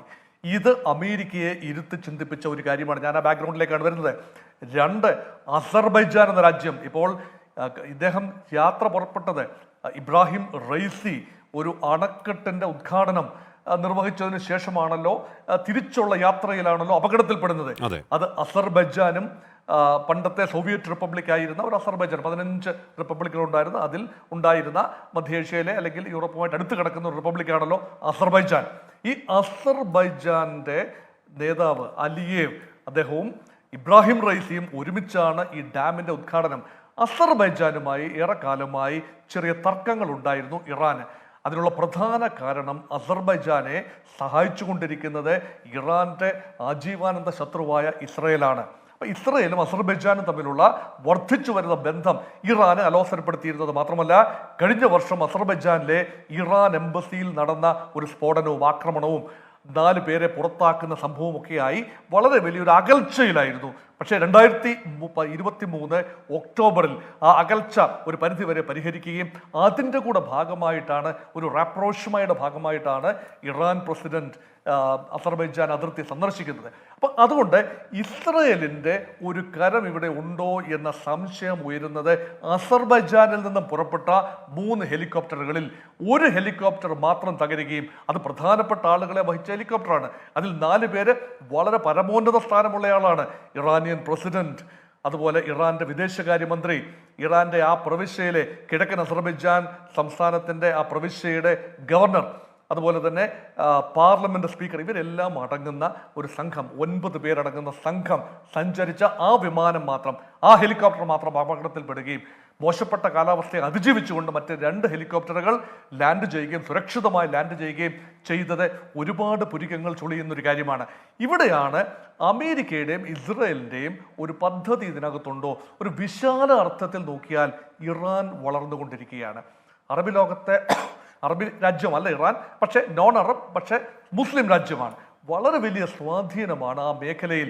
റഷ്യയുമായി ചേർന്നുകൊണ്ടും ചൈനയുമായി ചേർന്നുകൊണ്ടും ഇറാൻ വളരെയധികം അമേരിക്കയ്ക്കും ഇസ്രയേലിനും വെല്ലുവിളി ഉയർത്തുന്നുണ്ട്. ഓർക്കുക, ഇപ്പോൾ നടന്നുകൊണ്ടിരിക്കുന്ന ഉക്രൈൻ യുദ്ധത്തിൽ, ഉക്രൈൻ യുദ്ധത്തിൽ റഷ്യയെ ഡ്രോണുകൾ നൽകിയും മറ്റും സഹായിച്ചുകൊണ്ടിരിക്കുന്ന രാജ്യം കൂടിയാണ് ഇറാൻ. പക്ഷേ ഇറാന്റെ വ്യോമസേനയും വ്യോമ പ്രതിരോധ സംവിധാനങ്ങളും അത്ര ശക്തമാണെന്ന് പറയാനാവില്ല. അത് നിരന്തരമായ ഉപരോധം കാരണം ആണവ സാങ്കേതിക വിദ്യ ഇറാൻ ആർജിക്കുന്നു എന്ന ഒരു ഘട്ടം വന്നപ്പോഴാണ് അമേരിക്കയും പാശ്ചാത്യ ലോകവുമെല്ലാം ഇറാനെതിരെ ഉപരോധം പ്രഖ്യാപിച്ചത്. ഉപരോധം ഏറെ നീണ്ടപ്പോൾ സ്വാഭാവികമായും മിലിറ്ററി എക്യുപ്മെന്റ്സ് പുനഃസൃഷ്ടിക്കപ്പെടേണ്ട മിലിറ്ററി എക്യുപ്മെന്റ്സ് ലഭിക്കാതെയായി. അതുകൊണ്ട് തന്നെ ഇറാന്റെ കൈവശമുള്ള വിമാനങ്ങളുടെയും ഹെലികോപ്റ്ററുകളുടെയും എല്ലാം തന്നെ അറ്റകുറ്റപ്പണികൾ നീണ്ടുപോയി. അതൊരു വലിയ കാരണമാണ്. അത് മാത്രമല്ല, ഇറാൻ വളർന്നുകൊണ്ട്, ഞാൻ പറഞ്ഞു വരുന്നത്, ഇറാൻ വളർന്നുകൊണ്ടിരിക്കുന്ന രാജ്യം എന്ന നിലയിൽ എങ്ങനെയെങ്കിലും ഇറാന്റെ വളർച്ചയെ അറസ്റ്റ് ചെയ്യണം എന്നത് പാശ്ചാത്യ ലോകത്തിന്റെയും ഇസ്രയേലിന്റെയും കമ്പൈൻഡ് താല്പര്യമാണ്. എങ്കിൽ മാത്രമേ ആ സമവാക്യങ്ങൾ ശരിയാകൂ. അതുകൊണ്ടാണ് ആ താല്പര്യങ്ങൾ ഇതിലുണ്ടോ എന്നുള്ളത് അന്വേഷണം വ്യക്തമാകേണ്ടതാണ്. വരട്ടെ, ഞാൻ എത്താം. ശ്രീ പി ജെയിംസ്, ഇവിടെ നോക്കൂ, ഇവിടെ അവരുടെ വിദേശകാര്യമന്ത്രി ഹുസൈൻ അമീർ അബ്ദുള്ള ഹിയാൻ എന്ന് പറഞ്ഞ വിദേശകാര്യമന്ത്രി ഒരു അസാധ്യ വിദേശകാര്യമന്ത്രിയാണ്. എന്ന് പറഞ്ഞാൽ ചൈനയുമായി നല്ല ബന്ധമുണ്ടാക്കും, റഷ്യയുമായി നല്ല ബന്ധമുണ്ടാക്കും, ഇന്ത്യയുമായി നല്ല ബന്ധമുണ്ടാക്കും, അതേസമയം പാകിസ്ഥാനെ പിണക്കാതിരിക്കും. ഇസ്രായേൽ ഒഴികെയുള്ള എല്ലാ രാജ്യങ്ങളുമായി ഈ വിദേശകാര്യമന്ത്രി ഉണ്ടാക്കുന്ന റാപ്പോ വല്ലാത്ത റാപ്പോ ആണ്. അത് മാത്രമാണോ ഇപ്പോൾ ആയത്തുള്ള അലി ഖുമൈനിയുടെ അടുത്ത അനന്തരാവകാശി ഇബ്രാഹിം റൈസി എന്ന് പറയുമ്പോൾ ഒരുപക്ഷെ ഇബ്രാഹിം റൈസിയുടെ അടുത്ത അനന്തരാവകാശി ഈ വിദേശകാര്യമന്ത്രിയാണ് എന്നുകൂടി പറയുന്നുണ്ട്. അപ്പോൾ നോക്കൂ, ഈ രണ്ടുപേർ ഇല്ലാതാവുന്നതോടുകൂടി അവിടുത്തെ ഇറാൻ്റെ രാഷ്ട്രീയ അന്തരീക്ഷത്തിലുണ്ടാകുന്ന വല്ലാത്ത ഒരു വിടവ് എന്ന് പറഞ്ഞാൽ കാലങ്ങളെടുത്ത് പോലും നികത്താൻ കഴിയാത്ത അവരുടെ ഇസ്ലാമിക് റവല്യൂഷൻ എന്ന് പറഞ്ഞാൽ ഈ റവല്യൂഷൻ തുടർന്നുകൊണ്ടേയിരിക്കുന്നു എന്നുള്ളതാണല്ലോ അവരുടെ സങ്കല്പം. ആ റവല്യൂഷനിൽ ഒരുപക്ഷെ അറസ്റ്റ് ആ വിപ്ലവത്തിന് ഒരു സ്റ്റോപ്പിടുന്ന ഒരു നീക്കം, ഒരു വോയിഡ് ഉണ്ടാകുന്നു. അപ്പോൾ നഷ്ടം എന്ന് പറഞ്ഞാൽ അപാര നഷ്ടമാണ്. ആ നഷ്ടം തന്നെ ഉണ്ടായതാണോ തന്നെ ഉണ്ടാക്കിയതാണോ എന്ന സംശയം ഉയരുന്നതിലും തെറ്റു പറയാൻ കഴിയില്ല. P James. ഹാഷ്മി, ഇവിടെ ഡോക്ടർ പി ജെ വിൻസെന്റും ശ്രീ ഡിന്നിയും അതുപോലെ തന്നെ ഡോക്ടർ മോഹൻ വർഗീസൊക്കെ സംസാരിച്ചതിൽ നിന്ന് എപ്പോഴും ഒരു പോയിന്റ് ഓഫ് ഡൗട്ട് അവർ ഉന്നയിച്ചിട്ടുണ്ട്. തീർച്ചയായിട്ടും നമ്മൾ ഇന്ന് രാവിലെ മുതൽ പറഞ്ഞുകൊണ്ടിരിക്കുന്ന ഒരു വാദം അതാണ്. കാരണം ഇപ്പോൾ പ്രത്യക്ഷമായിട്ട് തെളിവുകളൊന്നുമില്ല. പക്ഷേ നേരത്തെ ആണവ ശാസ്ത്രത്തിൻ്റെ പിതാവായിരുന്ന ഫക്രിസാദയെ ആർട്ടിഫിഷ്യൽ ഇൻ്റലിജൻസിൻ്റെ റോബോട്ടിക് ഇത് വെച്ചിട്ട് ബെൽജിയം തോക്ക് വെച്ച് ആയിരക്കണക്കിന് കിലോമീറ്റർ ദൂരെ നിന്ന് നിയന്ത്രിതമായിട്ട് കൊലപ്പെടുത്താൻ കഴിയുമെങ്കിൽ ഓർക്കണം, ടെഹ്റാനിലൂടെ കോൺവോയായി പോയിക്കൊണ്ടിരുന്ന ആണവശാസ്ത്രത്തിൻ്റെ പിതാവായിട്ടുള്ള ഫക്രിസാദയെ അത്രയും ടാർഗറ്റ് ചെയ്ത് ഫേസ് റെക്കഗ്നീഷൻ, മുഖം തിരിച്ചറിയാവുന്ന ടെക്നോളജി വെച്ച് ഇന്ന ആളാണെന്ന് കണ്ടെത്തി ആ കൃത്യമായി ടാർഗറ്റ് ചെയ്ത് കൊല്ലണമെങ്കിൽ ലോകത്തിരിക്കുന്ന ആരെയും ടാർഗറ്റ് ചെയ്യാൻ സാധിക്കുമെന്നുള്ളതാണ് സാങ്കേതിക വിദ്യ. ഡൊണാൾഡ് ട്രംപ് അമേരിക്കൻ പ്രസിഡന്റ് ആയിരുന്ന സമയത്താണ് നമ്മൾ നേരത്തെ പറഞ്ഞ പോലെ സുലൈമാനിയെ, പ്രത്യേകിച്ച് ഇറാൻ്റെ വളരെ ശക്തനായിട്ടുള്ള, ഒരു കാലത്ത് ഇത്രയും ശക്തനായിട്ടുള്ള ഒരു സൈന്യാധിപൻ ഉണ്ടായിട്ടില്ല. ഇവിടെ സംസാരത്തിൽ പറഞ്ഞു, അദ്ദേഹം ഹെസ്ബുള്ളയടക്കം ഒരുപാട് സ്ഥലങ്ങളിൽ ഇറാൻ്റെ കരങ്ങൾ നീട്ടിക്കൊണ്ടുപോയ, ഇറാനെ വലിയ സൈനിക ശക്തിയാക്കിയ ആളാണ്. അദ്ദേഹത്തിന് അമേരിക്ക ടാർഗറ്റ് ചെയ്യുന്നു. അമേരിക്ക പറഞ്ഞിട്ടുണ്ട് സുലൈമാനിയെ പിടിക്കുമെന്ന്. പ്രത്യേകിച്ച് ഇറാഖിലെ ബാഗ്ദാദ് എയർപോർട്ടിൽ ഇറങ്ങി കോൺവോയ് ആയി യാത്ര ചെയ്യുകയാണ്. അന്ന് അമേരിക്കയുടെ പ്രസിഡന്റ് ആയിരുന്ന ഡൊണാൾഡ് ട്രംപ് ആവശ്യപ്പെട്ടത് ഒറ്റ കാര്യമാണ്. അദ്ദേഹം പറഞ്ഞു, ഇദ്ദേഹത്തെ വധിക്കുന്ന സമയത്ത് ആ അവസാന മിനിറ്റുകൾ എനിക്ക് കാണണം. അത് പിന്നീട് വെളിപ്പെടുത്തപ്പെട്ടിട്ടുണ്ട്. അപ്പോൾ അത് ലേസർ ഗൈഡഡ് മിസൈല് കോൺവോയിലെ അടുത്തേക്ക് വന്ന് അടിക്കുന്ന സമയത്ത് ട്രംപ് അത് എന്താ പറയുക ലൈവായിട്ട് കണ്ടുകൊണ്ടിരിക്കുകയായിരുന്നു എന്നാണ് പറയുന്നത്. നേരത്തെ Osama bin Laden operation Barack Obama കണ്ടിരുന്നത് പോലെ. അപ്പോൾ ഈ തരത്തിൽ ഓപ്പറേഷൻസ് നടത്താൻ അമേരിക്കയാണ് സുലൈമാനിയുടെ കാര്യത്തിൽ നടത്തിയതെങ്കിൽ ഫക്രിസാദയുടെ കാര്യത്തിൽ ഇസ്രായേലിന് നടത്തിയത്. അപ്പോൾ അമേരിക്കയ്ക്കും ഇസ്രായേലിനും എല്ലാ കാലത്തും ഈ ഇറാൻ്റെ വളർച്ച വല്ലാത്ത തലവേദനയാണ്. എന്ന് മാത്രമല്ല, ഇപ്പോഴത്തെ കറണ്ട് സംഭവങ്ങൾ, ഒന്ന് ഇസ്രായേലി യുദ്ധം, അപ്പുറത്ത് ഉക്രൈൻ യുദ്ധം, രണ്ടിലും വലിയ ശക്തമായിട്ടുള്ള ഇടപെടൽ ഇറാൻ നടത്തുന്നുണ്ട്. ഈ യുദ്ധത്തിൽ ഹമാസ് വഴി, ഹെസ്ബുള്ള വഴി, യമനിലെ ഹൂതികൾ വഴി പ്രോക്സി വാർ എന്ന് വേണമെങ്കിൽ പറയാം, ഇറാൻ നേരിട്ട് 7 മാസമായിട്ട് ഇസ്രായേലിനെതിരെ യുദ്ധം നടത്തിക്കൊണ്ടിരിക്കുകയാണ്. എന്ന് മാത്രമല്ല, സിറിയയിലെ ഇറാനിയൻ എംബസി ആക്രമിച്ച് അവിടുത്തെ 2 ജനറൽമാരെ കൊലപ്പെടുത്തിയതിൽ ഞങ്ങൾ പ്രതികാരം ചെയ്യുമെന്ന് ഇബ്രാഹിം റൈസിയാണ് പറഞ്ഞത്. അദ്ദേഹം പറഞ്ഞു 300 മിസൈൽ അയച്ചു, പക്ഷെ 99% മിസൈലുകളും നേരത്തെ അവർക്ക് വാണിംഗ് കിട്ടിയതുകൊണ്ട് അമേരിക്കൻ സിസ്റ്റം ഇസ്രായേലിൻ്റെ അയൺ ഡോമൊക്കെ വെച്ച് തടഞ്ഞു. അപ്പോൾ ഇതിനൊക്കെ പ്രതികാരം ചെയ്യണമെന്നുള്ളതുകൊണ്ട് ഈ മൊസാദ് എങ്ങനെ ആക്ട് ചെയ്യുമെന്ന് ആർക്കും പറയാൻ പറ്റില്ല. അതുകൊണ്ട് ഈ പറഞ്ഞ വാദങ്ങളൊക്കെ പ്രസക്തമാണ്. 3 ഹെലികോപ്റ്ററുകൾ വരുന്നു, അതിൽ 2 എണ്ണം സുരക്ഷിതമായി എത്തുന്നു. VIPs യാത്ര ചെയ്ത ഹെലികോപ്റ്റർ മാത്രം തകർന്നു വീഴുന്നു. അതിൻ്റെ ഉള്ളിൽ എന്തൊക്കെ സംഭവിച്ചെന്ന് അറിയില്ല. നമ്മൾ ചരിത്രത്തിലേക്ക് നോക്കിയാൽ ഹോമി ബാബ, ഇന്ത്യയുടെ ഏറ്റവും വലിയ ആണശാസ്ത്രത്തിൻ്റെ പിതാവ്, അദ്ദേഹത്തോട് ലാൽ ബഹദൂർ ശാസ്ത്രി അന്നത്തെ പ്രധാനമന്ത്രി ചോദിച്ചൊരു ചോദ്യമുണ്ട്, നമുക്ക് ഒരു ആണവായുധം ഉണ്ടാക്കാൻ സാധിക്കുമോ എന്നുള്ള ചോദ്യം ചോദിച്ച് 1 വർഷം തന്നാൽ ചെയ്യാമെന്ന് ഹോമി ബാബ പറയുന്നു. പിന്നെ എന്താ സംഭവിക്കുന്നത്? ആൽപ്സ് മൗണ്ടനിൽ ഹോമി ബാബയുടെ വിമാനം തകർന്നു വീഴുന്നു. അന്ന് അപകടമാണെന്നാണ് പറഞ്ഞത്. ലാൽ ബഹദൂർ ശാസ്ത്രി താഷ്കന്റ് ഡിക്ലറേഷന് ശേഷം അദ്ദേഹം മരണമടയുന്നു. ദുരൂഹ സാഹചര്യത്തിൽ അദ്ദേഹത്തിന്റെ ശരീരത്തിൽ നീല നിറമായിരുന്നു എന്നാണ് അദ്ദേഹത്തെ തിരിച്ചു വന്നപ്പോൾ അതിനെക്കുറിച്ച് അങ്ങനെ ഈ വിമാനാപകടങ്ങളിൽ കൊല്ലപ്പെട്ട ഇന്ദിരാഗാന്ധിയുടെ പേരിൽ എന്തിനാണ് ഇന്ത്യയിൽ നിന്ന് YSRന്റെ വിമാനാപകടം, അങ്ങനെ VIP-കൾ കൊല്ലപ്പെട്ട വിമാനാപകടങ്ങൾക്കൊക്കെ ഈ പറഞ്ഞ ദുരൂഹത എലമെന്റും മാത്രമല്ല പലപ്പോഴും CIAയിൽ നിന്ന് വിരമിച്ച ഉദ്യോഗസ്ഥരൊക്കെ അത് അവരുടെ പദ്ധതിയാണെന്ന് സമ്മതിക്കുകയും ചെയ്ത അനുഭവങ്ങൾ നമുക്ക് മുന്നിലുണ്ട്. P James. തീർച്ചയായിട്ടും അതില് ഹാഷ്മി അറിയേണ്ട ഒരു കാര്യം, സിയാവുൾ ഹക്ക് ഏറ്റവും പ്രിയപ്പെട്ടവനായിരുന്നു അമേരിക്കയ്ക്ക്. പക്ഷേ ഭൂട്ടോയുടെ വധമടക്കമുള്ള കാര്യങ്ങളിൽ സിയാവുൾ ഹക്കിനോട് ചെയ്യരുതെന്ന് പറഞ്ഞിട്ട് അമേരിക്കയെ ധിക്കരിച്ചുകൊണ്ട് സിയാവുൾ ഹക്ക്, പാകിസ്ഥാന്റെ ശക്തനായ പട്ടാള ജനറൽ, പിന്നീട് പ്രസിഡന്റ്, അദ്ദേഹം യാത്ര ചെയ്തിരുന്ന വിമാനം തകർന്ന് അദ്ദേഹം കൊല്ലപ്പെട്ടു. അന്ന് അമേരിക്കയുടെ പ്രമുഖരായിട്ടുള്ള നയതന്ത്രജ്ഞനും ഉണ്ടായിരുന്നു. പിന്നീട് CIA ആൾക്കാർ തന്നെ വെളിപ്പെടുത്തിയത് അതിൽ CIA ബോംബ് വെച്ചിരുന്നു എന്നാണ്. ശരിയോ തെറ്റോ? അപ്പോൾ അത്രയും ഇതായിട്ട് പെരുമാറാൻ കഴിയുന്ന CIA-യും മൊസാദും ഒക്കെ ഉള്ളപ്പോൾ ഇങ്ങനെ ഒരു ഓപ്പറേഷൻ നടത്താനുള്ള സാധ്യത തള്ളിക്കളഞ്ഞുകൂടാ. ഇപ്പം നേരത്തെ പറഞ്ഞ പോലെ പ്രത്യക്ഷത്തിൽ തെളിവില്ല, മൂടൽമഞ്ഞ്, അതുപോലെ തന്നെ ബെൽ വിഭാഗത്തിൽപ്പെട്ട അമേരിക്കയുടെ 10-40 വർഷത്തിലേറെ പഴക്കമുള്ള 112 ഹെലികോപ്റ്റർ, അത് 40 വർഷം മുമ്പുള്ള വിമാനത്തിൽ എന്തിന് യാത്ര ചെയ്തു, ഹെലികോപ്റ്ററിൽ യാത്ര ചെയ്തു എന്നൊരു ചോദ്യമുണ്ട്.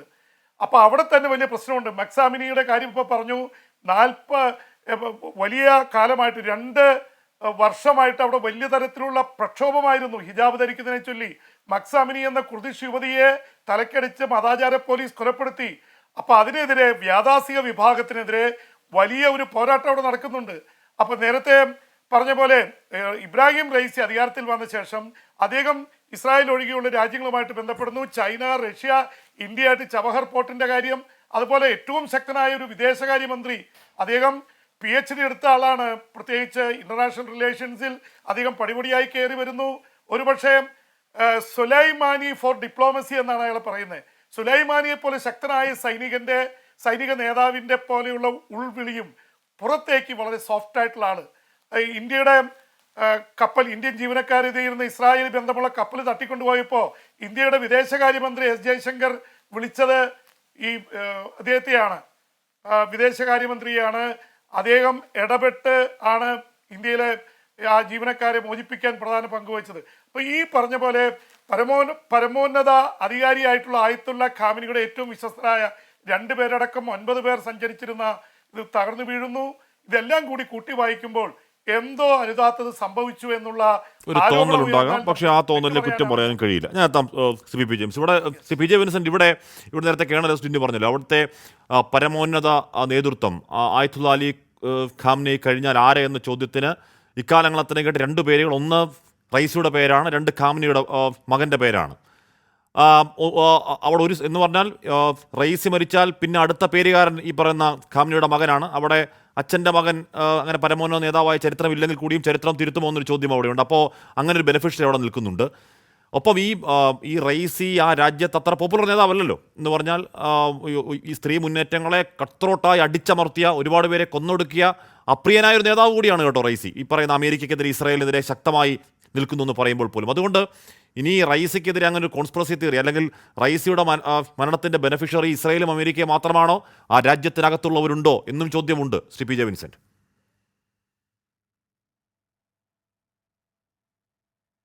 തീർച്ചയായിട്ടും ഉണ്ട്. പക്ഷേ രാജ്യത്തിനകത്ത് അപ്രിയനാണോ എന്ന ചോദ്യം ആ രാജ്യത്തിൻ്റെ പൊളിറ്റിക്കൽ ഐഡിയോളജിയാണ് നിശ്ചയിക്കുന്നത്. അവിടെ 1979 ഇസ്ലാമിക റവല്യൂഷൻ ശക്തമായി ഇപ്പോഴും നിലനിൽക്കുന്ന രാജ്യമാണ്. റൈസിയെ സംബന്ധിച്ചിടത്തോളം അദ്ദേഹത്തിൻ്റെ പോളിസി തന്നെ ഇസ്ലാമൈസേഷൻ ആണ്. ആ ഇസ്ലാമൈസേഷൻ എന്ന പ്രക്രിയ രാജ്യത്തിനകത്തു നിന്ന് പുറത്തേക്ക് വ്യാപിക്കുക കൂടി അദ്ദേഹം ചെയ്തു.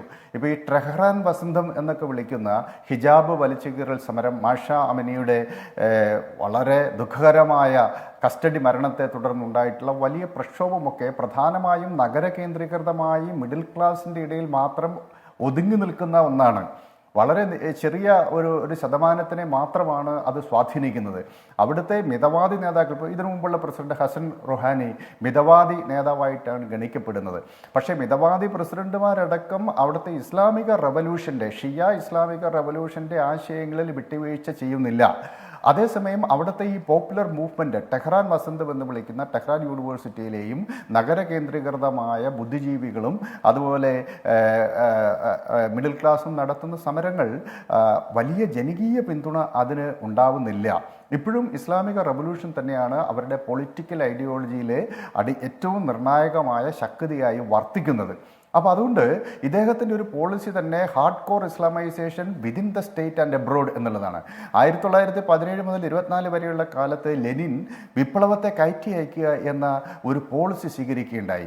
സമാനമായ രൂപത്തിൽ ഇന്ന് ഇസ്ലാമിക വിപ്ലവത്തെ പശ്ചിമേഷ്യയിലേക്കും ലോകത്തിൻ്റെ ഇതര ഭാഗങ്ങളിലേക്കും കയറ്റി അയക്കുന്നത് ഒരു സ്റ്റേറ്റ് പോളിസിയായിട്ട് സ്വീകരിക്കുകയും അത് ഫലപ്രദമായി നടപ്പാക്കുകയും ചെയ്തുകൊണ്ടിരിക്കുന്ന ഒരു നേതാവാണ് ഇബ്രാഹിം റൈസി. അതിനു വേണ്ടിയിട്ട് യഥാർത്ഥത്തിൽ ഇസ്ലാമിക് റവല്യൂഷണറി ഗാർഡ് കോർപ്സ് എന്നുള്ളത് ഇറാനിയൻ വിപ്ലവത്തെ ആഭ്യന്തരമായി സംരക്ഷിക്കുന്നതിന് വേണ്ടി ഉണ്ടാക്കിയിട്ടുള്ള എലൈറ്റ് മിലിറ്ററി വിങ് ആണ്. പക്ഷേ ഇപ്പോൾ അവർ ചെയ്യുന്നത് ഈ വിപ്ലവത്തെ എക്സ്പോർട്ട് ചെയ്യുക എന്നുള്ളതാണ് അതിൻ്റെ പ്രധാനപ്പെട്ട പോളിസി.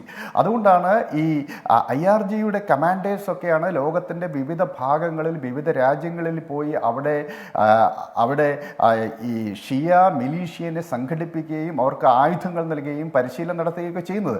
അതുകൊണ്ടാണ് അവരുടെ സാന്നിധ്യത്തെ ലൊക്കേറ്റ് ചെയ്ത് ഇസ്രായേൽ അവിടെ സ്ട്രൈക്ക് ചെയ്യുന്നത്. ഇപ്പോൾ അവിടുത്തെ ബ്രിഗേഡിയർ കമാൻഡർ ലെവലിലുള്ള ഒരു ഉദ്യോഗസ്ഥനും അദ്ദേഹത്തിൻ്റെ ഡെപ്യൂട്ടിയുടെയും സാന്നിധ്യം ഐഡൻറ്റിഫൈ ചെയ്തുകൊണ്ടാണ് കഴിഞ്ഞ ഏപ്രിൽ 1 സിറിയൻ എംബസി ഇസ്രായേൽ ബോംബിട്ട് തകർത്തത്. അപ്പോൾ ഹമാസിൻ്റെ ഇടയിൽ ഹമാസിന് പരിശീലനം നൽകുന്നതും അവർക്ക് ആയുധങ്ങൾ നൽകുന്നതിലും IRG പ്രവർത്തിക്കുന്നുണ്ട്. അതുപോലെ അതിൽ തന്നെയുള്ള ഖുദ്സ് ഫോഴ്സാണ് ഈ ഇസ്ലാമികവൽക്കരണത്തെ മുന്നോട്ട് നയിക്കുന്നത്.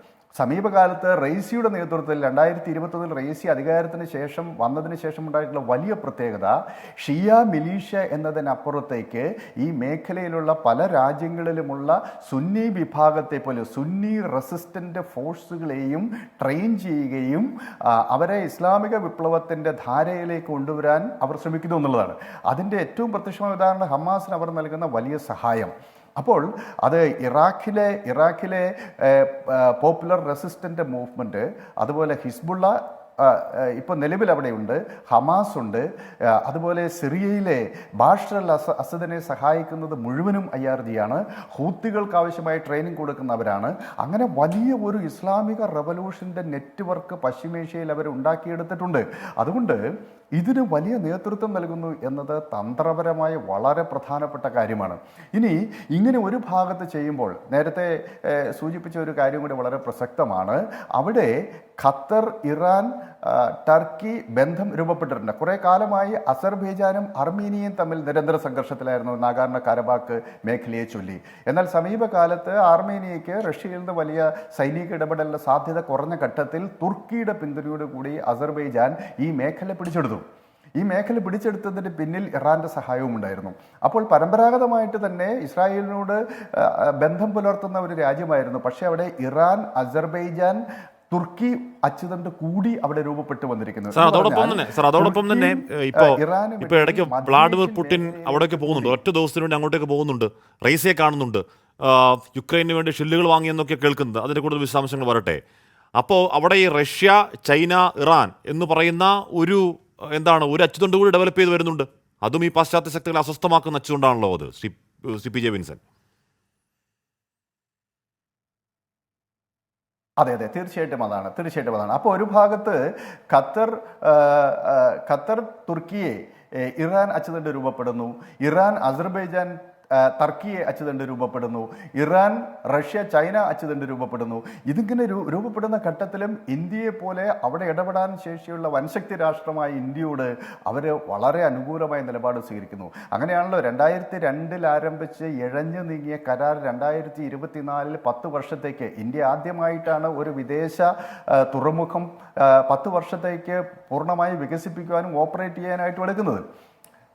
ശ്രീലങ്കയിലെ ഹമ്പൻടോട്ട തുറമുഖം 99 വർഷത്തേക്കാണ് ചൈന വാങ്ങിച്ചിട്ടുള്ളത്. അങ്ങനെയൊക്കെ ചൈന നമുക്ക് ചുറ്റും ചെയ്തുകൊണ്ടിരിക്കുമ്പോൾ വർഷം തോറും 2018 ശേഷം വർഷം തോറും കരാറ് കുറുക്കി ഇങ്ങനെ ഇഴഞ്ഞു നീങ്ങുകയായിരുന്നു. കാരണം അമേരിക്കൻ ഉപരോധത്തെ മറികടക്കാനുള്ള ഇച്ഛാശക്തി ഇന്ത്യൻ പൊളിറ്റിക്കൽ ലീഡർഷിപ്പ് കാണിച്ചിരുന്നില്ല. അപ്പോഴാണ് ഈ തെരഞ്ഞെടുപ്പിൻ്റെ ചട്ടം നിലനിൽക്കെ അതിനകത്തുനിന്ന് തെരഞ്ഞെടുപ്പ് കമ്മീഷൻ്റെ പ്രത്യേക അനുമതി വാങ്ങി 10 വർഷത്തേക്കുള്ള കരാർ ഇന്ത്യ ഒപ്പിടുന്നത്. അപ്പോൾ ആ മേഖലയിൽ നോർത്ത് സൗത്ത് കൊറിഡോറിൻ്റെ ഭാഗമായി പാകിസ്ഥാൻ നമ്മുടെ മേലെ ചൊലുത്തുന്ന ഈ ടെറിട്ടോറിയൽ വീറ്റോയിനെ മറികടക്കാൻ ഏറ്റവും ശ്രദ്ധേയമായ നീക്കമാണ് ഇന്ത്യ അവിടെ നടത്തിയത്. വലിയ ബെനിഫിറ്റാണ് അതിൻ്റെ ഭാഗമായിട്ടുണ്ടായത്. പണ്ട് ഇന്ത്യ, ഇറാൻ, പാകിസ്ഥാൻ വാതക പൈപ്പ് ലൈൻ പദ്ധതിയൊക്കെ പാകിസ്ഥാനെ ഉപയോഗിച്ച് അമേരിക്ക ടോർപിഡോ ചെയ്തതിൻ്റെ കഥ നമുക്കറിയാം. മണിശങ്കർ അയ്യർക്കൊക്കെ അന്ന് രാജിവെച്ച് പുറത്തു പോകേണ്ട വന്ന സാഹചര്യമൊക്കെ അറിയാം. അന്നത്തെ ഗവൺമെൻറ്റിന് അതിനുള്ള ഇച്ഛാശക്തി ഉണ്ടായിരുന്നില്ല. അപ്പോൾ നമുക്ക് പാകിസ്ഥാൻ്റെ ലാൻഡ് ബാരിയർ ഈ മിഡിൽ ഈസ്റ്റുമായിട്ടും അതുപോലെ മധ്യേഷ്യയുമായിട്ടും ഒക്കെ ബന്ധപ്പെടുന്നതിനൊരു തടസ്സമായിരുന്നു. അവിടെയാണ് ചബഹാർ തുറമുഖം വരുന്നത്. അത് അഫ്ഗാനിസ്ഥാൻ വഴി മധ്യേഷ്യയിലേക്കും അവിടുന്ന് റഷ്യയിലേക്കും നേരിട്ട് ചരക്ക് ഗതാഗതത്തിൻ്റെ ഒരു കൊറിഡോർ വരികയാണ്. അപ്പോൾ ഈ ഒരു ദിശയിൽ ആ മേഖലയിൽ ഇന്ത്യ, ചൈന, റഷ്യ ചേർന്ന് കഴിഞ്ഞാൽ ആ മേഖലയിൽ നേരിട്ടിടപെടുന്ന ഏറ്റവും കരുത്തുള്ള രാജ്യങ്ങളായി അവർ മാറി. അമേരിക്കൻ ഉപരോധത്തെ അവർക്ക് അതിജീവിക്കാൻ വലിയ പ്രയാസമില്ല എന്ന് സാരം. ഇവിടെ റെസിസ്റ്റന്റ് ഇക്കണോമി എന്ന് പറഞ്ഞ പുതിയൊരു ഒരു സാമ്പത്തിക നയം റെയ്സി ഇപ്പോൾ നടപ്പാക്കിക്കൊണ്ടിരിക്കുകയാണ്. അദ്ദേഹം പറയുന്നത് വലിയ മാളുകളും കച്ചവട സ്ഥാപനങ്ങളും കൊമേഴ്ഷ്യൽ എസ്റ്റാബ്ലിഷ്മെൻറ്റുകളും വേണ്ട, നമ്മൾ കൃഷിയിലേക്ക് മടങ്ങുക, സബ്സിസ്റ്റൻസ് ഇക്കണോമിയിലേക്ക് പോകുക. അതുപോലെ ടെക്നോളജി അഡ്വാൻസ് ചെയ്യേണ്ടത് സൈനിക മേഖലയിലും ആണവ മേഖലയിലുമൊക്കെ ആയിട്ട് അത്യന്താധുനിക ടെക്നോളജികൾ ഡെവലപ്പ് ചെയ്യുക. അതേസമയം കൃഷിയെ കൂടുതൽ വിപുലപ്പെടുത്തിക്കൊണ്ട് സാധാരണക്കാരുടെ വരുമാനം വർദ്ധിപ്പിക്കുക. ഇങ്ങനെയൊക്കെയുള്ള അതിനെ റെസിസ്റ്റൻസ് ഇക്കണോമി എന്നാണ് അദ്ദേഹം പേരിട്ടത്. ആ രൂപത്തിൽ ആഭ്യന്തര രംഗത്ത് അദ്ദേഹം കൊണ്ടുവന്ന പരിഷ്കാരങ്ങൾ വളരെ ഫലപ്രദമാണ്. അതുകൊണ്ട് തന്നെ ആ മേഖലയിൽ ഏറ്റവും സ്റ്റേബിളായിട്ടുള്ള ഒരു രാജ്യമായി ഇന്ന് ഇറാൻ മാറിയിട്ടുണ്ട്. അപ്പോൾ സ്വാഭാവികമായിട്ടും അവിടുത്തെ ഈ ഭരണകൂടത്തിൻ്റെ ഫണ്ടമെൻ്റലിസ്റ്റ് സ്വഭാവത്തിനെതിരായിട്ട് റെസിസ്റ്റൻസ് ഉയർന്നു വരുന്നുള്ളത് ശരിയാണ്. അതിപ്പോൾ എല്ലാ രാജ്യത്തും എല്ലാ ഭരണകൂടങ്ങൾക്കെതിരായിട്ടും പ്രതിരോധങ്ങളും പ്രതിഷേധങ്ങൾ വളർന്നു വരാറുണ്ട്. പക്ഷേ ഒരു രാജ്യം എന്ന നിലയിൽ എടുത്തു കഴിഞ്ഞാൽ ഇപ്പോൾ വേൾഡ് ബാങ്കിൻ്റെ കണക്ക് പ്രകാരം അത് അപ്പർ മിഡിൽ ഇൻകം ഇക്കണോമിയാണ് ഇപ്പോഴും ഇറാൻ്റെത്. ഇത്ര വലിയ ഉപരോധം വന്നിട്ടും അത് അപ്പർ മിഡിൽ ഇൻകം ഇക്കണോമിയായിട്ട് അവർ തുടരുന്നു. അതോടൊപ്പം അവർ സ്റ്റേബിളായിരിക്കുന്നു. ഇന്ന് പശ്ചിമേഷ്യയിലെ ഇസ്രായേലിനോട് ഒപ്പം സ്റ്റേബിൾ ആയിട്ടുള്ള ഒരു രാജ്യം. ഇസ്രായേൽ ഇപ്പം 100% സ്റ്റേബിൾ എന്നൊന്നും നമുക്ക് പറയാൻ പറ്റില്ല, അതിന് വലിയ സംഘർഷങ്ങൾ ഇവിടെയുണ്ട്. എങ്കിലും ഇസ്രായേൽ, ഇറാൻ ഈ രണ്ട് രാജ്യങ്ങൾ ഒരു പക്ഷേ ഇത്രയും സ്റ്റേബിൾ ആയിട്ടുള്ള രാജ്യം അവിടെ ഇല്ല.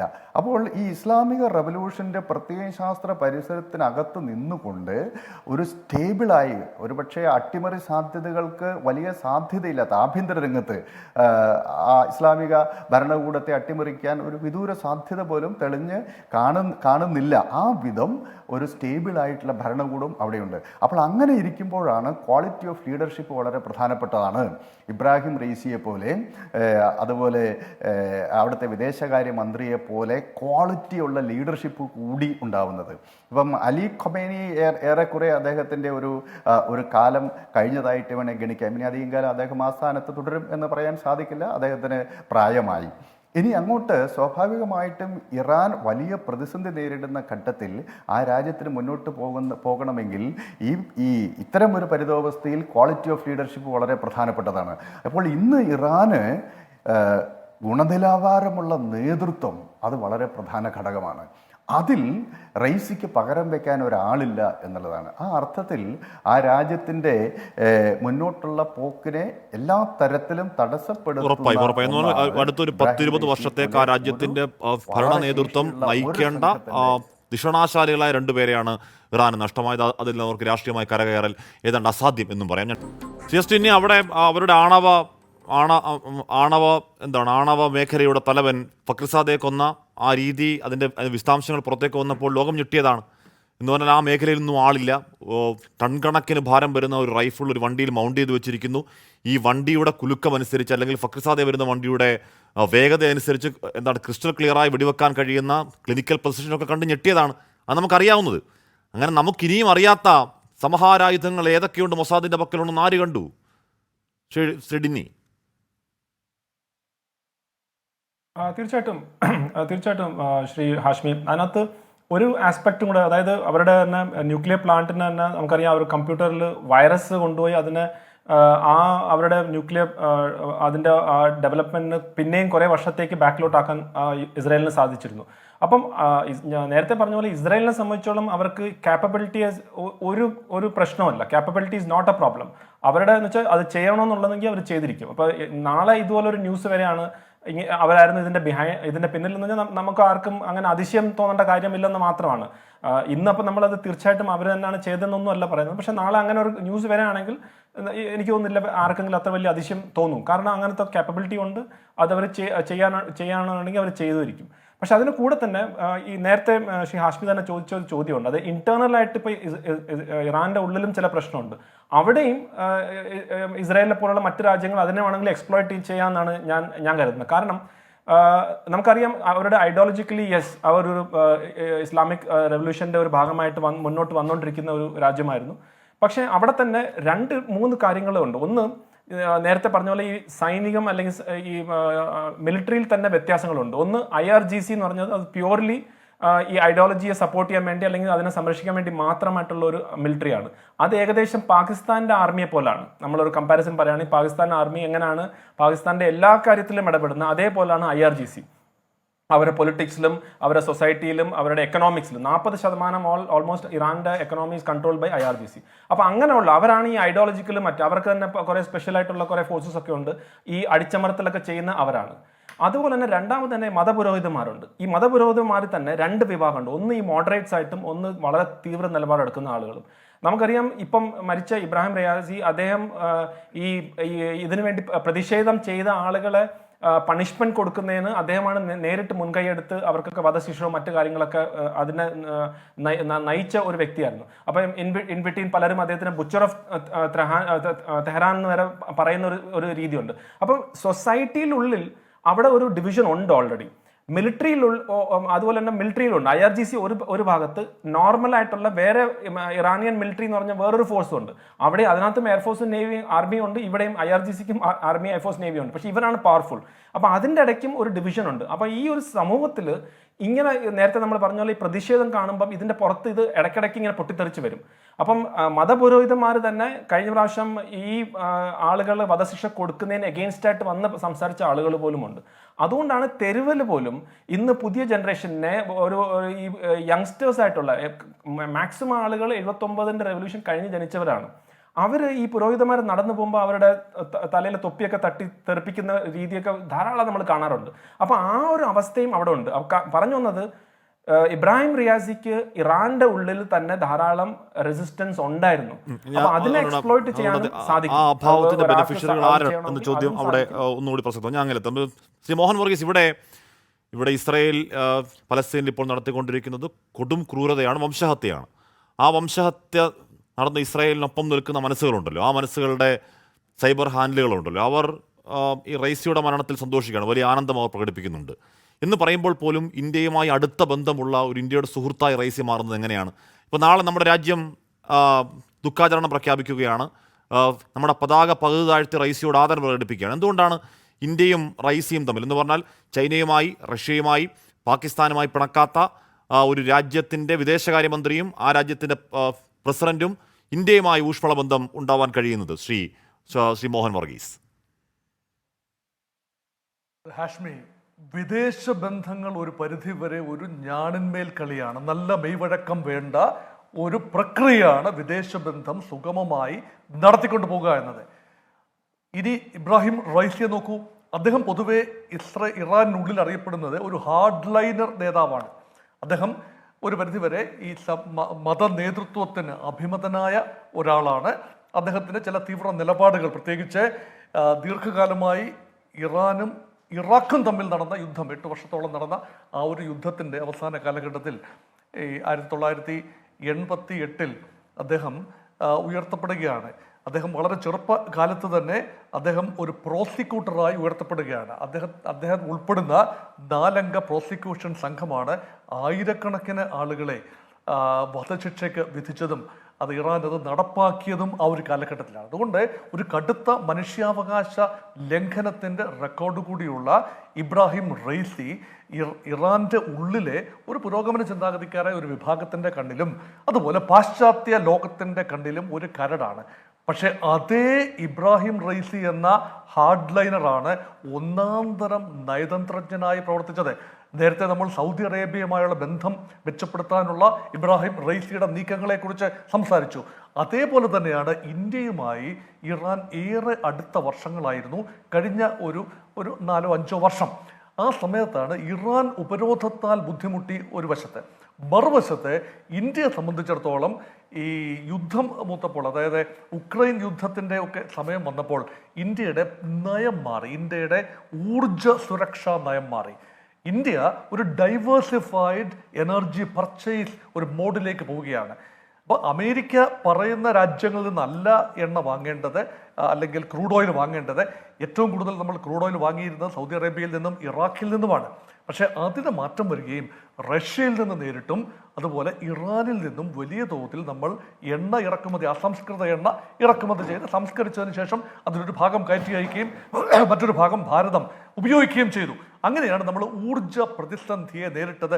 അത് നമ്മുടെ ദേശീയ താല്പര്യമാണ്. ഓർക്കൂ ശ്രീ ഹാഷ്മി, നമ്മുടെ ദേശീയ താല്പര്യം ഇറാന്റെ ദേശീയ താല്പര്യവുമായി കൺവേർജ് ചെയ്യുന്നു. ഇറാനെ സംബന്ധിച്ചിടത്തോളം ഉപരോധം കാരണം പൊറുതിമുട്ടിയ ഇറാൻ തങ്ങളുടെ എണ്ണ, വളരെയധികം എണ്ണയും പ്രകൃതിവാതകമുള്ള രാജ്യമാണ് ഇറാൻ, അത് വിൽക്കാൻ സാധിക്കാതെ വന്നപ്പോൾ ഒരു നല്ല ബയറെ കിട്ടുകയാണ് ഇറാൻ. അതുകൊണ്ടാണ് നമ്മൾ മുൻകാലങ്ങളിൽ ഇറാൻ, പാകിസ്ഥാൻ, ഇന്ത്യ പൈപ്പ് ലൈനെ കുറിച്ച് ആലോചിച്ചു. പക്ഷേ അമേരിക്ക അതിശക്തമായി എതിർക്കുകയും അതിനെ കടക്കൽ തന്നെ കത്തിവെക്കുകയും ചെയ്തപ്പോൾ അത് പൊലിഞ്ഞു. ഇനി വരാനുള്ളത് മധ്യ ഏഷ്യയിലെ, അത് 4-5 രാജ്യങ്ങളുണ്ട്, ഉസ്ബെക്കിസ്ഥാൻ, കസാക്കിസ്ഥാൻ, ടർക്ക്മേനിസ്ഥാൻ, കിർഗിസ്ഥാൻ എന്നിങ്ങനെയുള്ള കസാക്കിസ്ഥാൻ, ഈ രാജ്യങ്ങളിൽ അതിസമ്പന്നമായ പ്രകൃതിവാതകവും എണ്ണയും നിക്ഷേപമുണ്ട്. അത് എങ്ങനെയെങ്കിലും ഈ പോർട്ടിൽ, തുറമുഖത്ത് എത്തിച്ചാൽ മാത്രമേ ഇന്ത്യയിലേക്ക് അത് കൊണ്ടുവരാനാവൂ. അതുകൊണ്ടാണ് ചബഹാർ തുറമുഖം വളരെ തന്ത്രപ്രധാനമായ മേഖലയായി മാറുന്നത്. അതാണ് പാകിസ്ഥാന്റെ തെക്ക് പ്രദേശത്തുള്ള ഗദ്ദാർ തുറമുഖം വികസിപ്പിക്കാൻ എല്ലാ സഹായവും ചെയ്തു കൊടുത്തത് ചൈനയാണ്.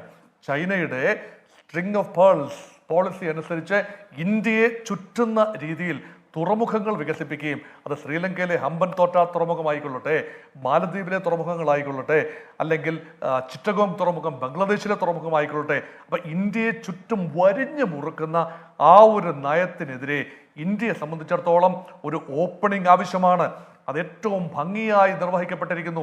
ഇബ്രാഹിം റൈസിയുടെയും നരേന്ദ്രമോദിയുടെയും പ്രത്യേക താല്പര്യപ്രകാരമാണ് നമ്മുടെ 2 രാജ്യങ്ങളും. അതുകൊണ്ടാണ് ഇബ്രാഹിം റൈസി ഇന്ത്യയുടെ സുഹൃത്ത് എന്നുള്ള ഒരു സുഹൃത്ത് എന്ന പദവിയിലേക്ക് എത്തിയതും അദ്ദേഹത്തിന്റെ മരണത്തിൽ രാജ്യം ഖേദിക്കുന്നതും അല്ലെങ്കിൽ രാജ്യം ദുഃഖം പ്രകടിപ്പിക്കുന്നതും നാളെ പതാക അടക്കം താഴ്ത്തിക്കൊണ്ട് ദുഃഖാചരണത്തിലേക്ക് പോകുന്നു. ഞാൻ താമസിച്ചു പി പി ജെയിംസ് ഇവിടെ അവിടെ പലസ്തീൻ എന്ന് പറയുന്ന ചെറിയ ഭൂമിക്കീറ ഇസ്രായേലിനൊരു ഇരയല്ല, വളരെ പെട്ടെന്ന് ആ യുദ്ധം തകർത്തുകൊണ്ട് തീരും എന്ന വിലയിരുത്തിയെടുത്തതൊന്നും മാസങ്ങൾ ഇപ്പോൾ കഴിയുകയാണ്.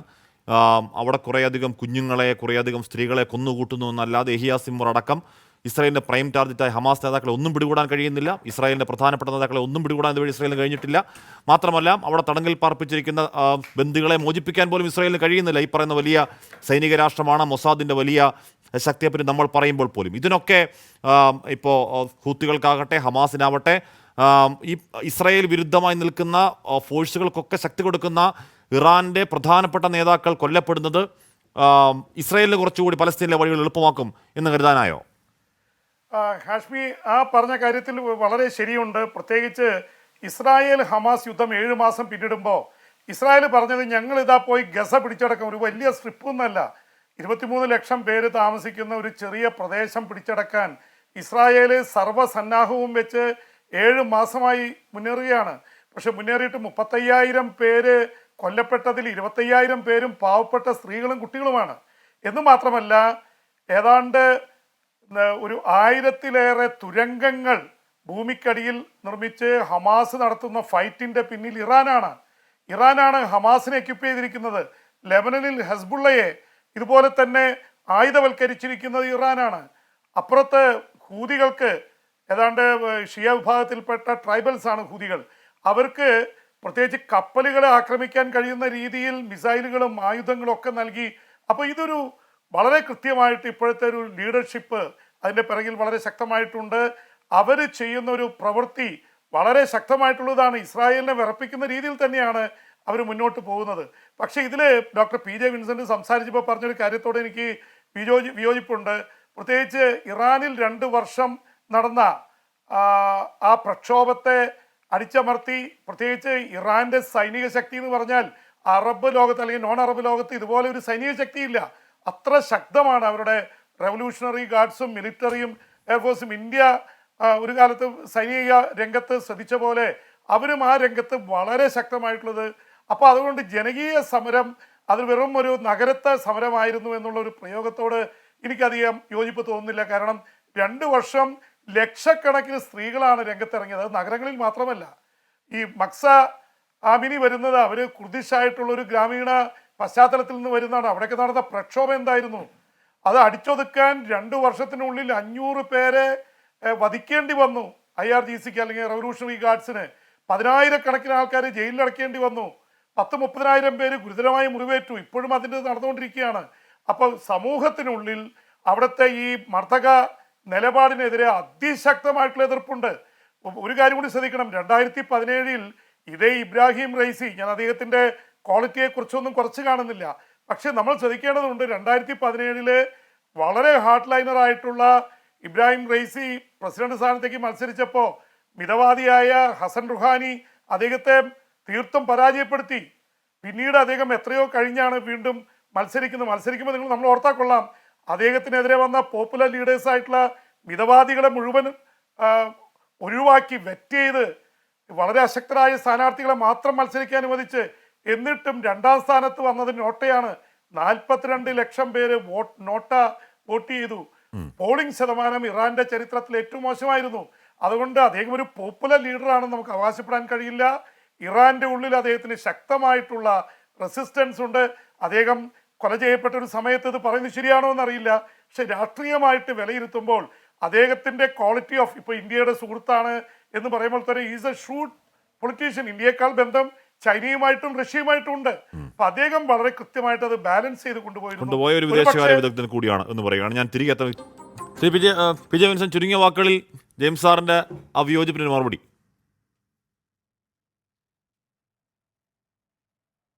അല്ല, ഇറാൻ്റെ രാഷ്ട്രീയ സംസ്കൃതിയിൽ മിതവാദികളും അതുപോലെ തീവ്രവാദികളും മാറി മാറി അവിടെ പ്രസിഡന്റ് സ്ഥാനത്തേക്ക് വരുന്ന ഒരു ശീലം അവിടെയുണ്ട്. പക്ഷേ ഇപ്പോൾ ഉദാഹരണമായിട്ട് റഫ്സൻജാനി ഒരു മധ്യ നിലപാടെടുത്തയാളായിരുന്നു. അദ്ദേഹത്തിന് ശേഷം അവിടെ അധികാരത്തിലുള്ള ഖാത്തമി ആണെങ്കിൽ വളരെ ലിബറലായിട്ടുള്ള മിതവാദ നിലപാടെടുത്തയാളാണ്. ഖാത്തമിക്ക് ശേഷം അധികാരത്തിൽ വന്ന പ്രസിഡന്റായി വന്ന അഹമ്മദി നജാദ് അങ്ങേയറ്റം തീവ്രമായ നിലപാടുകളുടെ പേരിൽ കുപ്രസിദ്ധമായിരുന്നു. അദ്ദേഹം തന്നെ ഒരു മുജാഹിദ് ആണ് എന്നും തട്ടിക്കൊണ്ടുപോകൽ ഭീകരപ്രവർത്തനത്തിൽ അടക്കം പങ്കെടുത്തയാളാണെന്നൊക്കെ അമേരിക്ക പറയുകയുണ്ടായി. ഇങ്ങനെയുള്ള തീവ്രവാദിയായ അഹമ്മദി നജാദിന് ശേഷം വീണ്ടും മിതവാദിയായ ഖാത്തമി അവിടെ പ്രസിഡന്റാകുന്നു. ആ ഖാത്തമീനെ തെരഞ്ഞെടുപ്പിന് ശേഷമാണ് 2021 കുറച്ച് തീവ്രമായ നിലപാടെടുക്കുന്ന റൈസി പ്രധാനമന്ത്രിയാവുന്നത്. അപ്പോൾ പക്ഷേ ഈ മിതവാദി വിഭാഗമാണെങ്കിലും തീവ്ര നിലപാടെടുക്കുന്നവരാണെങ്കിലും ഈ ഇസ്ലാമിക റെവല്യൂഷൻ്റെ അൺഡു ചെയ്യുന്ന വിധത്തിലോ വ്യവസ്ഥാ മാറ്റത്തിന് വേണ്ടിയിട്ടോ ഉള്ള സമരങ്ങൾ അവിടെ ഉയർന്നു വരുന്നില്ല എന്നുള്ളതാണ് പ്രധാനം. അവിടെ പ്രധാനമായിട്ടും ഈ മധ്യവർഗക്കാർ, മിഡിൽ ക്ലാസ്, അതുപോലെ അധ്യാപകർ, വിദ്യാർത്ഥികൾ, വിശിഷ്യ ടെഹ്റാൻ യൂണിവേഴ്സിറ്റി കേന്ദ്രീകരിച്ചൊക്കെ വരുന്ന ഈ സമരങ്ങൾ അത് ഈ വ്യവസ്ഥയെ മാറ്റുക എന്നുള്ളതല്ല, അവർക്ക് കൂടുതൽ പൗരാവശ്യങ്ങൾ വേണ്ടിയിട്ടും കൂടുതൽ ജനാധിപത്യ അവകാശങ്ങൾക്കും വേണ്ടി വ്യവസ്ഥയ്ക്കകത്ത് നിന്നുകൊണ്ട് ഉയർന്നു വരുന്ന സമരങ്ങളാണ്. പക്ഷേ ആ സമരങ്ങളെ പോലും പൂർണ്ണമായി അതിക്രൂരമായും അടിച്ചമർത്തുന്ന ഒരു നിലപാടാണ് അവർ സ്വീകരിക്കുന്നത്. ഇസ്ലാമിക ഇപ്പോൾ PJ വിൻസെൻ്റ് സാർ പറഞ്ഞ ഇസ്ലാമിക റവല്യൂഷൻ്റെ കോട്ട ഈ പറയുന്ന അമേരിക്കൻ ഉപരോധത്തിൽ തകർന്നിട്ടില്ല, ഒരു പോറൽ പോലും ഏറ്റിട്ടില്ല, ഒന്നിലും പോറലേറ്റിട്ടില്ല. ഏറ്റവും ഒടുവിൽ നടന്ന ഈ സമരത്തിൽ പോലും അതിന് പോറലേൽക്കുന്നില്ല. പക്ഷേ ഈ സുപ്രധാനമായ 2 മരണങ്ങൾ ആ കോട്ടയ്ക്ക് വിള്ളൽ വീഴ്ത്തുമോ എന്നുള്ളത് ലോകം നോക്കുന്നുണ്ട്. അതോടൊപ്പം റൈസിയുടെ മരണത്തിൽ ആർക്കെങ്കിലും പങ്കുണ്ടോ എന്ന കാര്യത്തിലും. എൻകൗണ്ടർ പൂർണ്ണമാകും. ലോകത്തെവിടെയായാലും ഏത് സമയത്തും 24 വാർത്തകളും ഓഗ്മെന്റഡ് റിയാലിറ്റി പാക്കേജുകളും എക്സ്പ്ലെയിനറുകളും വിശദമായി കാണാൻ ഞങ്ങളുടെ യൂട്യൂബ് ചാനൽ നിങ്ങൾക്ക് സബ്സ്ക്രൈബ് ചെയ്യാം.